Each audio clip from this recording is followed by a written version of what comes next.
actually, but it's always like, is it live or is it not? Because Facebook and Zoom just decide randomly while it's loading to go live. Who the hell knows when? But we should be live now, I guess. I don't know. I don't really have like an intro. But I do want to say before we get started, I've been following your stuff for a darn long time.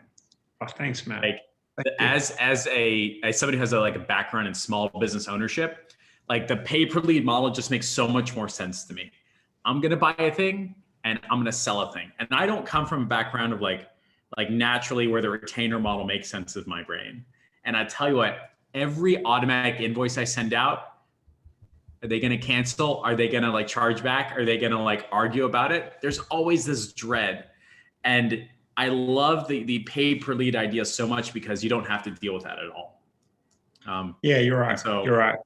Yeah, it has been some journey, but I kind of stumbled across the pay per lead model just through the retainer agency kind of way of dealing with clients, right? It just kind of happened naturally. And I guess I was one of those lucky people that had a client that just wanted to try something different and didn't want to deal with all of these monthly reports and us doing their SEO and conversion rate optimization and managing their Facebook and AdWords spend and then figuring out how much we'd spend and reconcile. They're just like, why can't we just sell some lead, buy some leads from you? Can we do that? And I'm like, I don't know. I've never really tried that, but let's give it a go. That's so awesome. I will say that for me and my own agency, we're trying out our own version of pay per lead for this business, it's pay per show. And I've never had somebody call me and say, can I spend more money with you?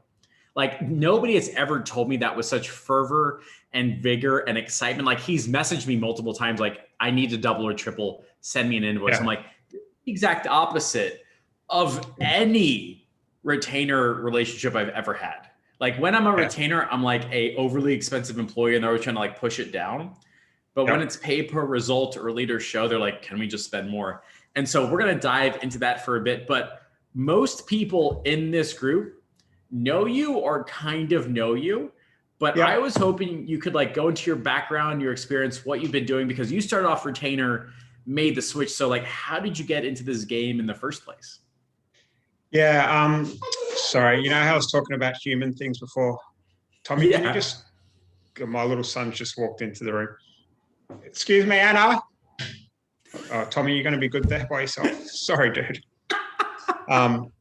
So to refresh, you asked a bit of background on me. Okay, so I'm an Australian, if you probably haven't guessed, and I did the usual thing, went to school, was good at kind of sport, and that was my passion throughout my kind of childhood, right? I wasn't particularly good at academia, but I went to university, did engineering, finished engineering, got a job, and worked for a number of years in a job that I hated, and then bought some property and realized pretty quickly that, I wasn't going to be able to live the life that I wanted. And I was in kind of debt up to my eyeballs. So I typed in make money online into the internet in 2009. So that's 11 years ago. And that's very recession time frame, right? When everything was on the way down. Yeah. Yeah, I was freaking out. I think Emily and I, my wife, had bought a property in France, and it was this money pit, and it was costing us loads. And I remember just being so stressed and waking up early one morning and typing "make money online" into the internet. And I came across this website called Wealthy Affiliate University. I don't know if it's still going, but there's been some about how to rank websites and I don't know, Tommy. Sorry, mate. Tommy, can you just, do you mind leaving the room so I can speak to Jeff? All right, sorry. And I was doing SEO, and I was ranking websites, and I was making some affiliate sales, and that's how my journey started, right? Because I was an engineer and I was contracting, it was kind of make some money, go land some estate agents or some plastic surgeons or whatever, and try and make it work, then fail, and then go back to engineering. So I had that luxury of being able to fail and go back to my job, and fail and go back to my job. And this happened 3 or 4 times, right? Before I kind of had that lucky moment, which I think I spoke about in the bullet points, the post that we did about how I went to BNI. And someone told me, go to BNI and see if you can land some plumbers or whatever there, right? And I remember I did like 36 a.m. when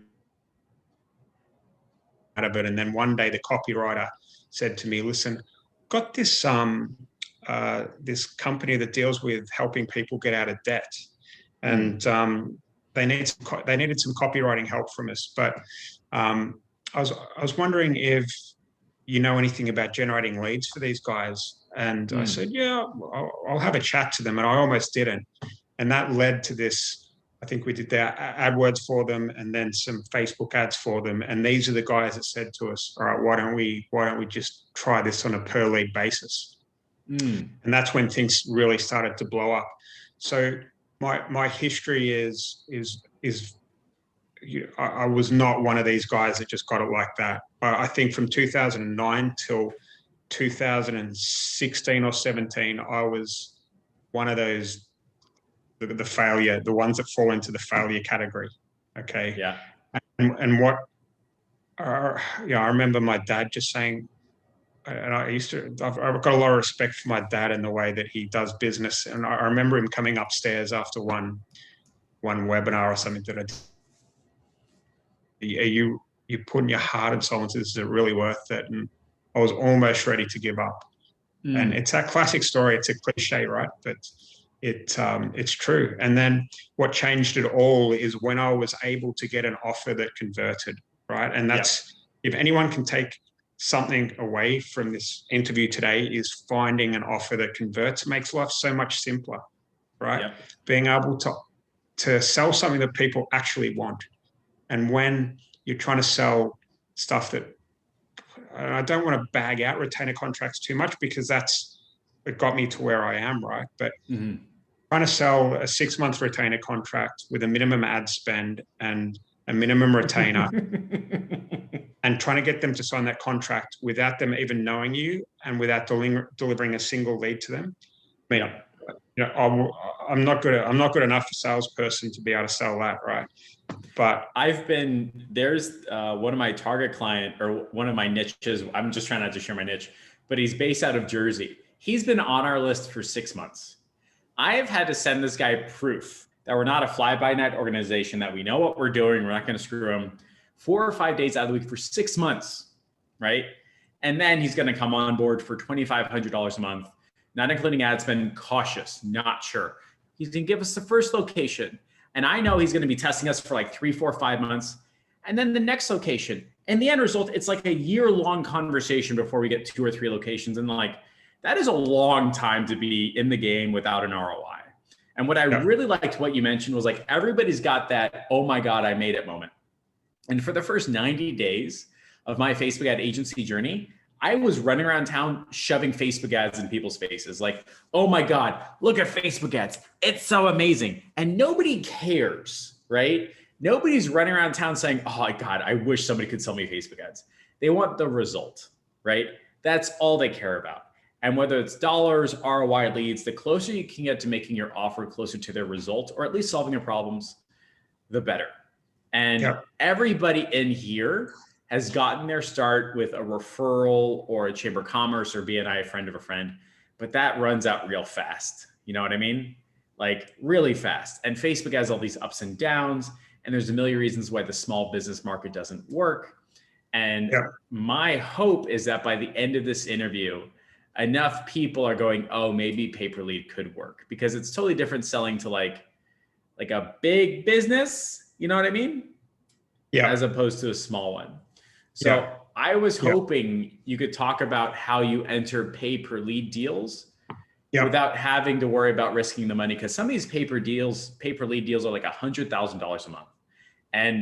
And even though like my revenues could support that, I still have a little bit of a freak out. Because like I remember what it was like to have no money. So like 100, like, oh my God, right? So like, how are you doing pay-per-lead deals without the risking part? You know what I mean? Yeah. So it's a really good question. It's a big objection that I have with a lot of people that come into my community, right? Like, I have to risk my own money. What happens if I can't get the lead? What happens if I'm selling the leads for $50 and I can only get them for 75, right?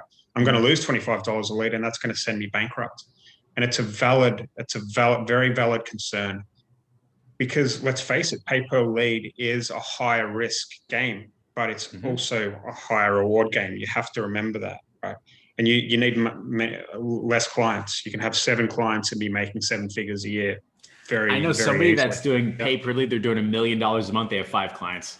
It's like, Exactly. Yeah.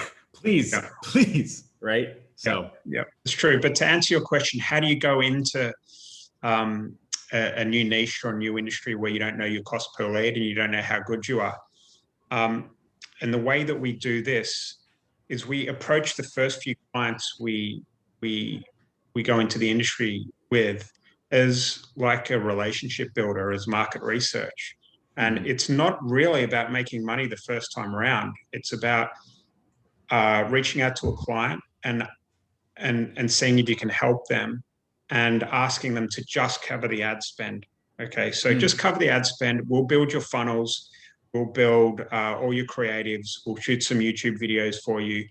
We'll do it all, right? And all you have to do is pay us when a lead converts. So if it's like a roofing contractor or an insurance agent or something, you might get a 25% cut of whatever that job is when it's complete in a month's time or 2 months' time.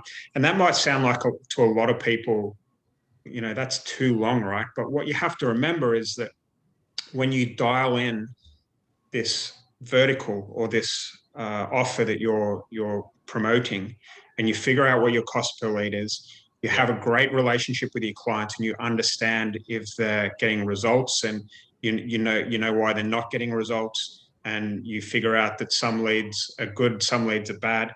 And you do this for a few months and you start to figure out this industry, this vertical, right? And then you become good at it. And then you can start switching on the paid acquisition. You can start figuring out the organic outreach, and you can go to the market with confidence in a case study and a testimonial. And that's when things scale. That's when things scale up. And it's like anything in life. Like, pay per lead isn't just a kind of let's do this and let's make $100,000 a month type thing. Sometimes people get lucky, right? But most of the time, it takes time to be good, really good at something. And it's hard. It's not easy, but once you get it dialed in and you get very good at what you do in your one vertical, that's when things change, because you can sell with confidence. And that's when you mentioned that, can we just buy as many leads as you can? But they call it uncapped. In the buyers are like, we're uncapped. Just send as many as you can to us. We'll buy everything that you've got. And that happens all the time to many people in my community. So it's pretty cool. And then you end up with like a screen full of striped screenshots, and you're like, oh my God, I just charged this guy like $2,000 today and it just works, right? Yeah. That's so cool. Yeah, I'll never forget the time. Sorry, I just wanted a quick story. When I first kind of got into this, we started running some Twitter ads for an offer over here in the UK. And I don't know if you've ran any Twitter ads before, but there's so much traffic there. It's like an avalanche of traffic. And we hooked up analytics to our unbounced funnel, and we switched on the ads, and I was like, oh, nothing's happening. And I'm one of those guys that like really gets a rush out of seeing the traffic come in. So I had the live stats in analytics. Yeah. People clicking on the page, and the traffic just went like this. And I think it was an advertorial funnel, and we went advertorial and then to landing page. It took people a few minutes to get through the funnel, but you could literally see just this avalanche of leads coming in, and we're getting paid about $25 a lead at this point. And it was like, it was literally like that. And I was just like, wow, this is very, very cool. It just so cool. So the closest feeling I've had to that is when I sold like a masterclass platinum package like 2 Black Fridays ago. It's like, it's $97. You're going to get everything. Have a good time. And like every 15 minutes, it was like another $97, like on the dot. I was like, all right, I know Facebook is like playing with this, right? They know what they're doing, right? But like 4 times an hour, every hour, It was like dink, dink, Yeah.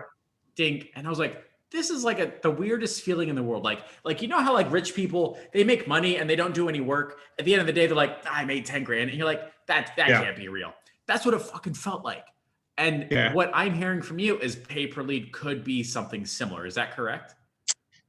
Yeah, I mean, it's not, that doesn't happen to everyone all the time. There's a few special times in my paper-led career where everything just goes right. Okay, and you get an offer dialed in, and a creative or a YouTube ad or a Facebook ad just catches, and it reduces your cost per lead by 90%, and suddenly you're making a 500% margin on your leads, and you're doing 200 leads a day or something. So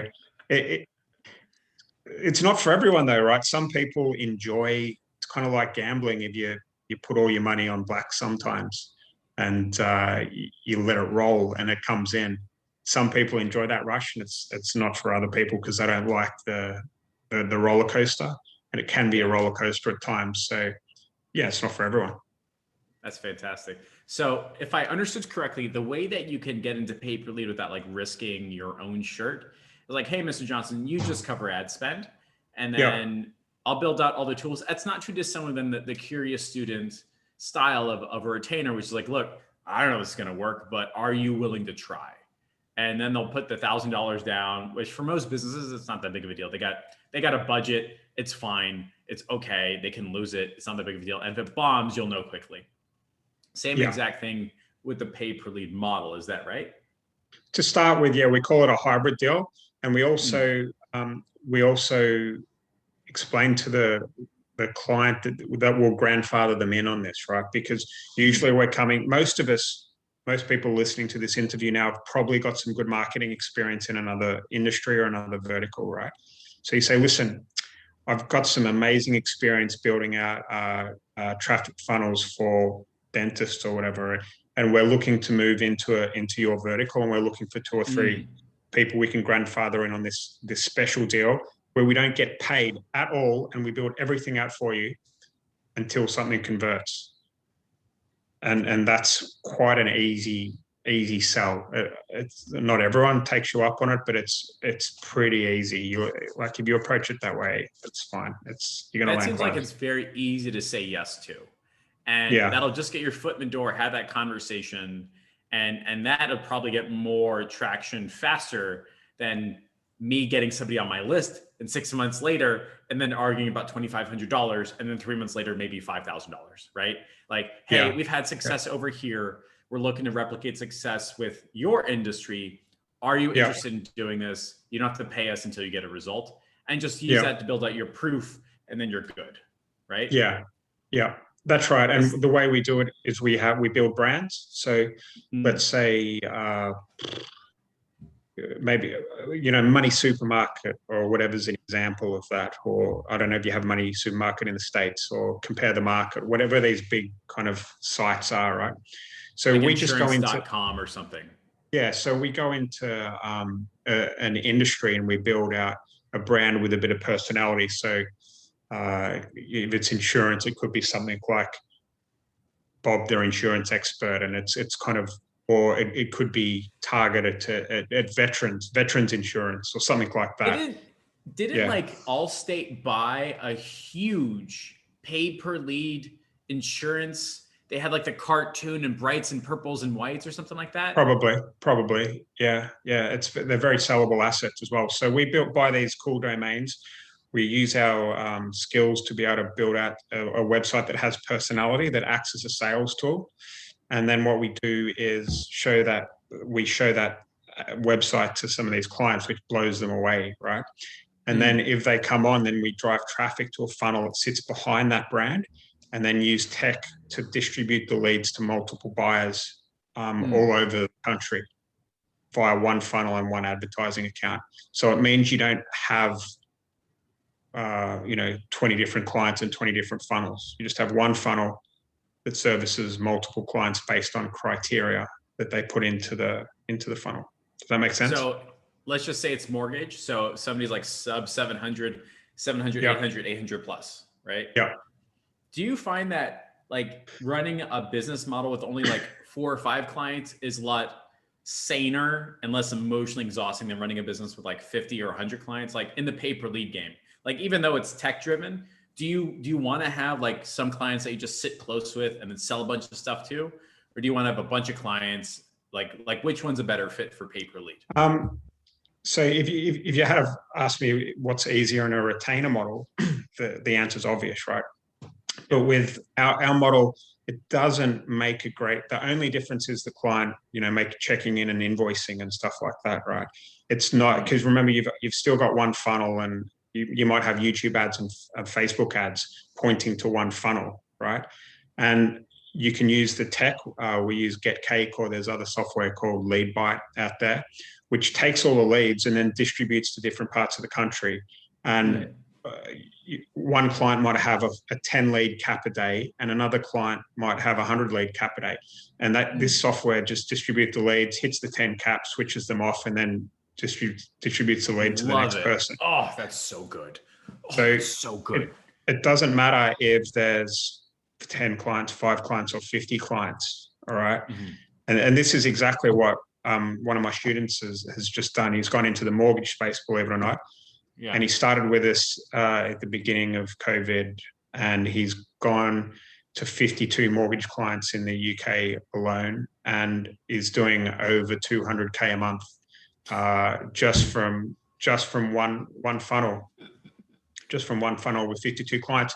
And there's like the small clients can come on board and buy 5 leads a week if they want. And the bigger clients can buy 500.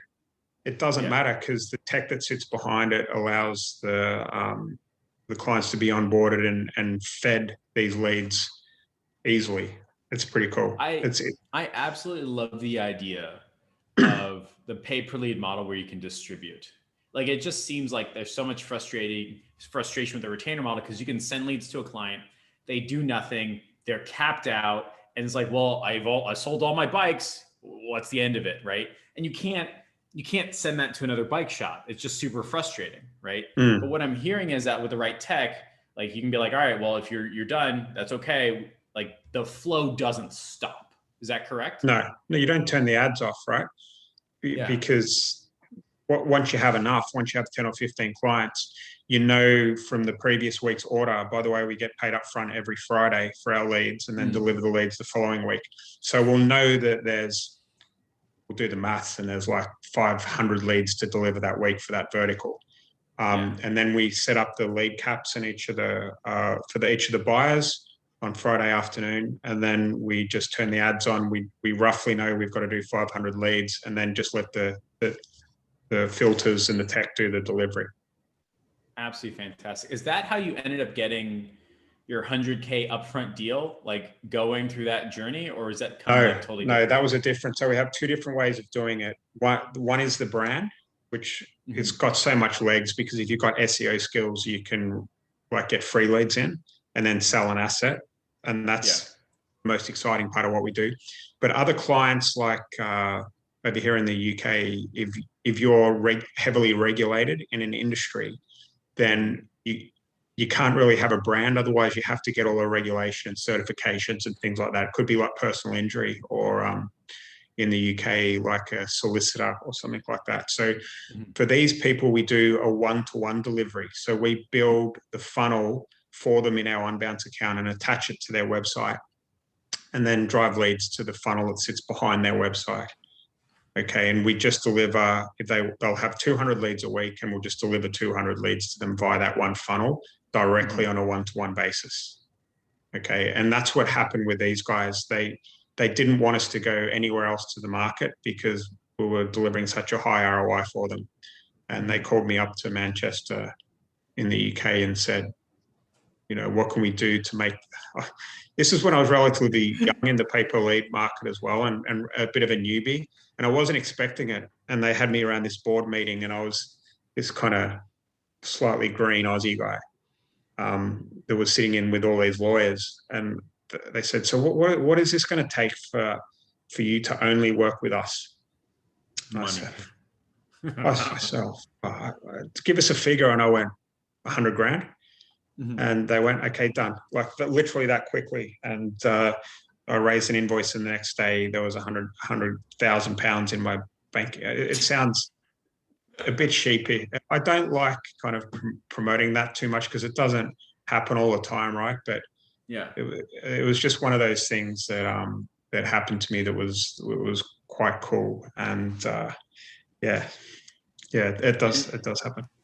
And so that was really a function of your time in the market, figuring it out, getting fulfillment, having experience, and then every once in a while a big deal comes along. It's not normal. Like one of our clients right now is paying us $18,000 a month. It took us like a year of effort to bump into somebody where everything lined up, right?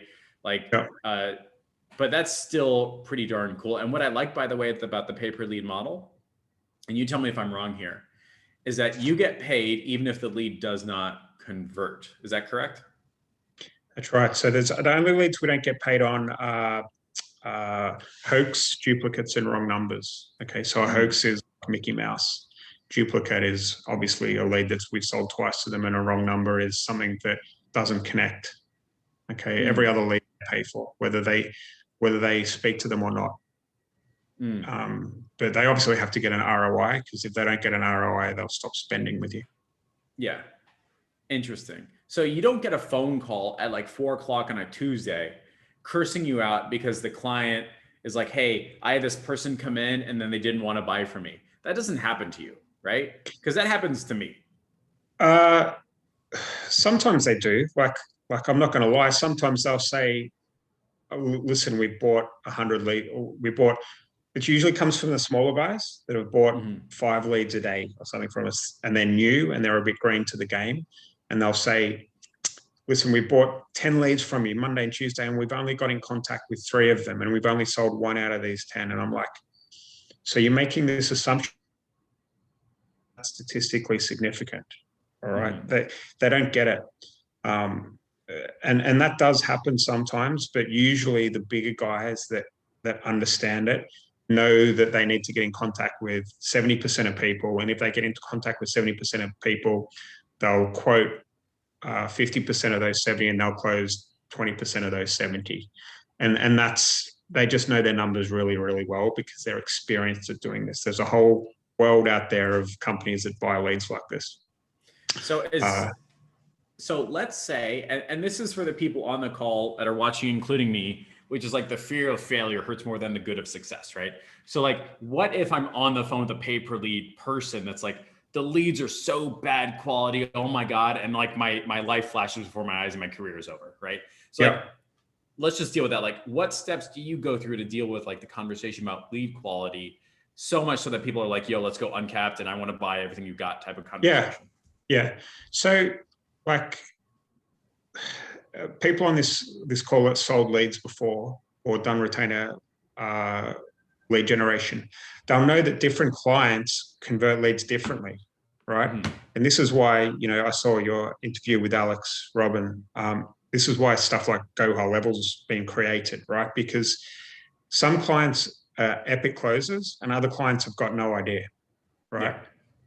So what you'll find is that you'll be generating the same leads, and some clients say these are crap leads, and other clients will say these are the best leads they've ever bought, right? Yeah.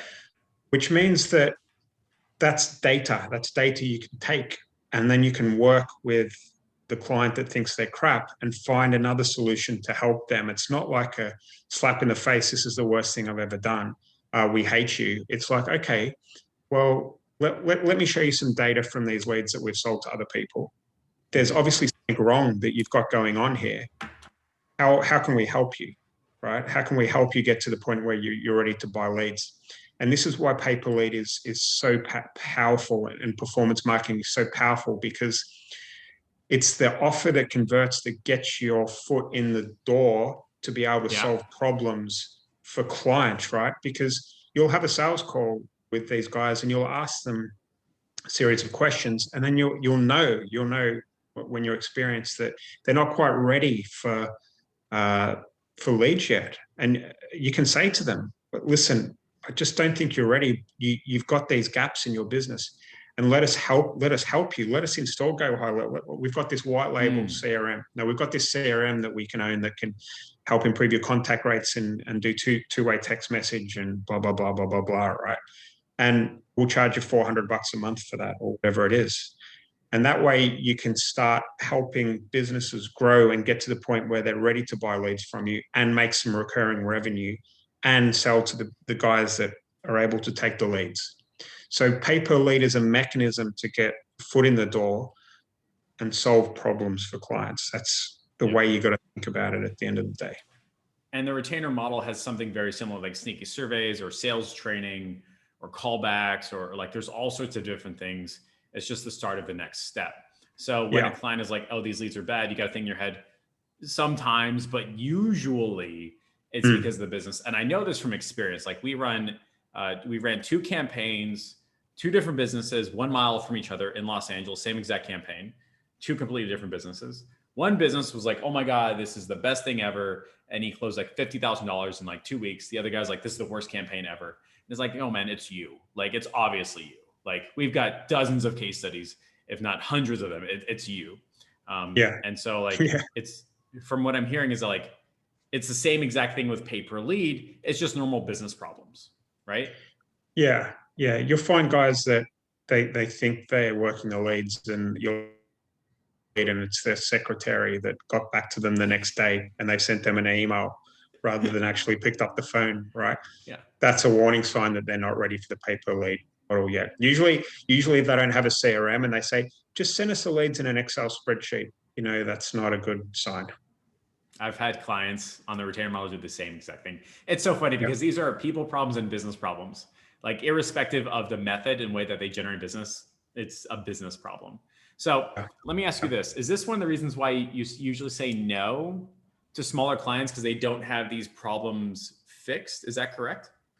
No, we don't always say no to smaller problems, to small clients. We'll try and some of them have got they're very good at closing, but they've only got a small team, right? So they've only got 1 or 2 people and they're ready to grow.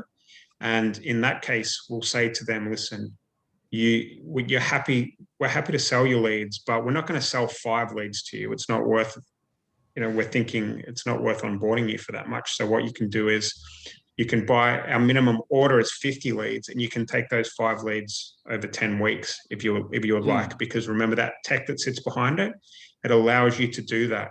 So the minimum order is 50 times $50 is 2,500 and we can deliver that over 8 weeks and you can get 10 of those clients on board and pull in 25 grand like that from the smaller guys that most people say no to, right? And that's why it's cool. This is wild. Like as I continue on this agency journey, like once you find something that works, it's this effect, like literally through the effing roof. You just casually mentioned like $25,000 like that, which is really not like hilariously out of bounds. Like it happens pretty consistently. Like there's people in this program that are doing $300,000 a month with a derivative of pay per show. I mean, retainer works, but we're not talking about that. But once you find that offer that works, it's this, right? Yeah. If you find you've got the offer that converts, the mechanism to sell, to make it easy to sell, and then you need to find your niche that converts. You need to get good at that niche, okay? Because the problem that I had, I used to call myself a full service agency, right? Anyone that calls them, I cringe when I hear that these days because they unless you got 20 people, 30 people in your agency, you can't really do that. You can't do it all. And you don't want to do it all. You want to get very good at one thing and one thing only, which is delivering leads in one vertical. Because you have to get good at creative in that vertical. You have to get good at managing the ad accounts. You have to get good at building the funnels and making sure the lead quality is good. You have to build your thank you pages. So when people hit the thank you pages, they're warmed up and they know what's happening next. You have to figure out a lot to do just in one vertical to get very, very good at it. And if you can do that, no one's going to touch you. Yeah. And now like you've got that moat of knowledge and experience. So let me ask you this. So like, let's say somebody's starting brand new from scratch, pay per lead. Should they just try to do that curious student first and get some experience, or should they just go into a hole for 90 days trying to understand everything about a vertical? Like what's the best next step for somebody? For me, and I always tell my people to jump out of an aeroplane and build the parachute on the way down. That's the way I do things, because and the people that don't do that take 90 days to even have a sales call, and that to me is just crazy. But everyone's different, but I'm one of those people that learn by doing. I'm not someone that will sit down and read a whole book page to page and then figure out and go and implement and write notes and all of that. I prefer just to dive in, make some mistakes and fail fast if I'm going to fail, and then move on to the next thing. So if you're wanting to enter a new niche, get selling and figure out stuff after you sold something, because the universe has a funny way of giving you what you want if you're a brave soul. Do you know what I mean? Fortune favors the brave, right? It just, things fall into place when you make yourself uncomfortable. I found consistently that I can get a better ROI faster and more fulfillment by working closely with 3 or 4 or 5 people and doing the doing part, without respect to whether I know the tech or the knowledge. Like I don't care if I'm a master in Active Campaign. I just got to know how to do emails. There's no advantage in me studying the Active Campaign manual. None. Right. No. And with my current businesses now, or my current clients now, which is the medical space, I actually get like a lot of fulfillment by talking with them about their business versus spending 90 days deep diving through every YouTube channel only to discover some other thing I forgot. Like that is just, it's never going to end up the way you want. You're just going to live a life of like scarcity and I'm not good enough yet. Kind of like my experience throughout all of undergrad and my MBA program. But working with 3 or 5 people that are like, yeah, dude, just figure this one thing out. They'll tell you what to do and you go from 0 to really effing fast. I do want to say before we continue on, let me interrupt you for like 2 seconds and I'll let you tell your story. Are you open to a couple 15-minute, like a group call? Like if somebody wants to take like a next step and have a conversation with you about Paper Lead, are you open to that? Sure, no worries. Okay, cool. Awesome. For everybody watching, just hashtag DanMyFace and I'll personally introduce you to Dan. You can have a 15-minute group call, ask whatever questions you want, stuff like that. But go on, Dan, keep going. What I was saying, what you were describing there is, I think what you've got some charisma and you like talking to people and understanding their problems and helping people, right? Like that's what I get from you. And if you take that skill set and knowledge and be able to figure that out with your clients and the people that you're talking to, and sit down and have a beer with them and understand what they're struggling with or what the hooks are for their campaigns, once you start speaking to people, you'll find out that their best client, their best lead is the over 65 that's a non-smoker that has recently been divorced and retired from a Fortune 500 company or something like that. And you wouldn't know that if you don't have that relationship and that conversation with clients. And that's one thing I've learned over the years, that being human and having conversations and talking to people is one of the most valuable skills to have in this game as well. It's not great to be holed up in your study and not speak to anyone. Oh no, it doesn't work the way you want. I remember talking with my bike shop client. We helped him grow from 1 location to 3, specifically by selling a $10,000 bike called the Argon 18. Like he was an exclusive distributor selling 0, none, zip, zilch. We started running ads and we failed for like 6-8 weeks straight till somebody filled out the form. And I talked to this guy on the phone. Awesome. I'm super happy that you're on the phone with us. Tell me, what are your goals with your bike? Where are you from? Have a conversation. It was a qualification call, but I was taking down all these notes, put that back in the ad. Then we got 2 people, had a conversation with them, 4, 8. And before you know it, we were selling 5 to 10 Argon 18s a month. This guy's raking in like $50,000 to $100,000 a month just from bike sales, right? That came from talking to people, not from reading the manual, right? So there we go. But we're on the tail end of this. We got 15-20 minutes left. I'm gonna go through some of the comments. It turns out I think AJ Casada, I'm totally messing up his name. AJ. I know AJ. There you go. He says he's been working with you for a while. Totally legit. He made a massive change in his strategy following what you said. Has had a lot of results from it. I'm super happy that he's watching us, which is really darn cool. G'day, AJ. How you going, mate? Nabil says, how do you manage profitability / cost per lead when selling with a pay per lead model? Like what happens when your cost per lead goes up? Do you renegotiate, have a heart attack, grow gray hairs? What happens then? Yeah, so you have to realize that selling leads and running a business, like life, has its ups and downs, right? And you need to look at the big picture sometimes. If you're one of these guys that's freaking out because the cost per lead's getting close to being close to what you're getting paid, and you want to switch the ads off, then that's not going to work for you, because there's times in the year where Black Friday, for example, or over the Christmas period, where it comes much more expensive to advertise, right? But there's times in the year, for example, in January, where things are super, super, super cheap. So if you measure your profitability and your cost per lead over a longer period of time and not freak out about an hour to hour basis, then over time you're gonna look at your profitability in a much clearer and better way, rather than worrying too much. And that took me a long time to figure that out. So that means you actually have to take, and I don't mean this condescendingly, but like adult level approach to your business, saying, let's look at the 30-day, preferably 60 or 90-day or quarterly profitability, not the hour by hour, and then say, oh my God, why isn't it dinging, right?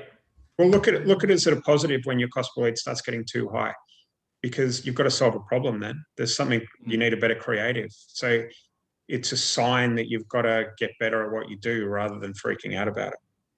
Love it. Absolutely love it. Mario McCann, and Dan, tell me if you're not comfortable sharing this. Mario says, what niches are best fit for the pay-per-lead model? So we have this over in the guy in my office that runs a lot of our ads. He's a South African guy, and he came up with this saying. They're called the money for jam niches. Okay, so these are niches where people get something for nothing. All right, so think over here in the UK, there was a scandal where people were missold their pension plans. So they were cold called about 15 years ago and told that there was some ethical forestry investment in Costa Rica or some golf course in the Caribbean that they should put their pension into. And of course, it was a scam. And what happened is that these people were regulated by the Financial Conduct Authority. And it means that the government actually gives people money that were missold because they were meant to. Anyway, it's a long story. But these people are owed a lot of money, and solicitors will actually package it all up and do it for them. And they'll take 25% or whatever of that claim amount, right? And these are really good industries, because the ad can say something like, were you missold your pension? If you were, then you could be due £60,000 back or whatever. And these people, and it's no win, no fee. So it means that people have got nothing to lose. It's money for jam. They get money for jam type thing. And that can apply to missold, personal injury. Got solar, for example, where you actually get paid for putting your solar panels on, which means that it's a no-brainer. It's money for jam. And there's so many niches like this, and there's so many. You just have to think of a way where the consumer, it's like, if you can position it so the consumer knows that why wouldn't they get in touch? Does that make sense? Yeah. Why wouldn't they fill their form out on the website? Because they've got nothing to lose.